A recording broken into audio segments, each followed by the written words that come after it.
نبی کریم صلی اللہ علیہ وسلم سوئے یہاں تک کہ آپ خراٹے لینے لگے، پھر آپ نے نماز پڑھی، اور کبھی راوی نے یوں کہا کہ آپ صلی اللہ علیہ وسلم لیٹ گئے پھر خراٹے لینے لگے، پھر آپ صلی اللہ علیہ وسلم کھڑے ہوئے، اس کے بعد نماز پڑھی۔ ابن عباس رضی اللہ تعالی عنہ کہتے تھے کہ ایک مرتبہ میں نے اپنی خالہ ام المومنین حضرت میمونہ کے گھر رات گزاری تو میں نے دیکھا کہ رسول اللہ صلی اللہ علیہ وسلم رات کو اٹھے۔ جب تھوڑی رات باقی رہ گئی تو آپ صلی اللہ علیہ وسلم نے اٹھ کر ایک لٹکے ہوئے مشکیزے سے ہلکا سا وضو کیا۔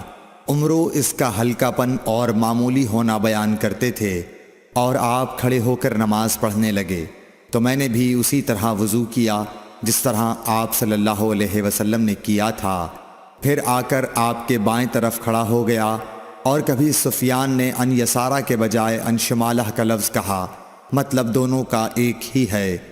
پھر آپ صلی اللہ علیہ وسلم نے مجھے پھیر لیا اور اپنی داہنی جانب کر لیا، پھر نماز پڑھی جس قدر اللہ کو منظور تھا، پھر آپ لیٹ گئے اور سو گئے حتیٰ کہ خراٹوں کی آواز آنے لگی۔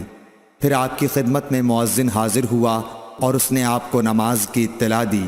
آپ صلی اللہ علیہ وسلم اس کے ساتھ نماز کے لیے تشریف لے گئے، پھر آپ نے نماز پڑھی اور وضو نہیں کیا۔ سفیان کہتے ہیں کہ ہم نے عمرو سے کہا، کچھ لوگ کہتے ہیں کہ رسول اللہ صلی اللہ علیہ وسلم کی آنکھیں سوتی تھیں، دل نہیں سوتا تھا۔ عمرو نے کہا، میں نے عبید بن عمیر سے سنا، وہ کہتے تھے کہ انبیاء علیہ السلام کے خواب بھی وہی ہوتے ہیں۔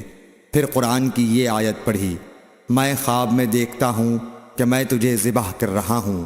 صحیح بخاری حدیث نمبر 138۔